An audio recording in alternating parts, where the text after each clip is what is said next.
বিজ্ঞানী Nikola Tesla দেখলেন যে পিরামিড হলো এটা পাওয়ার জেনারেটর, ইলেকট্রিসিটি জেনারেটর মতো কাজ করে। ফলে উনি ওইটার ডুপ্লিকেট আবিষ্কার করলেন, ওয়ার্ডেন ক্লিফ টাওয়ার, যে টাওয়ারের মাধ্যমে আশেপাশের এরিয়াতে বাল্ব জ্বালানো যেত কিংবা যে কোনো ডিভাইস ইলেকট্রিসিটি, ফ্রি ইলেকট্রিসিটি পেত, ওয়্যারলেস। ইভেন সাউন্ড ট্রান্সমিট করা যেত, ইভেন ইমেজ, ছবিও ট্রান্সমিট করা যেত।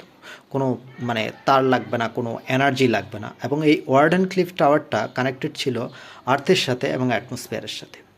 পৃথিবী এবং আকাশের ফ্রি এনার্জি সিস্টেমটাকে কাজে লাগে এই এনার্জি ডিভাইস তৈরি করছিল নিকোলা টেসলা, পিরামিডের মতো, যেটা ফ্রি এনার্জি এবং পুরো পৃথিবীতে এই ফ্রি এনার্জি দেওয়া যেত এবং তারহীন।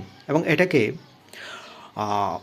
প্যাট্রোনাইজ করছিল জেপি মর্গান। কিন্তু উনি জেপি মর্গান যখন দেখলো যে আসলে এটাতে মিটার বসানো যাবে না, মানুষের কাছ থেকে বিল নেওয়া যাবে না, তখন কিন্তু উনি এই প্রজেক্টটা কন্টিনিউ করেননি এবং নিকোলা টেসলাকে আর আর্থিক সাহায্যও দেয়নি।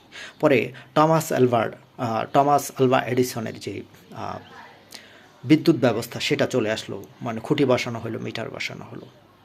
যদি নিকোলা টেসলার মানে ফ্রি এনার্জি সিস্টেম চলে আসতো, তাইলে হয়তো আমাদের এত বিদ্যুৎ বিল দেওয়া লাগতো না, এত এনার্জি কনজামশন, এত কস্ট পড়তো না, এবং ইন্ডাস্ট্রিয়ালাইজেশনে আসলে বিপ্লব আসতো।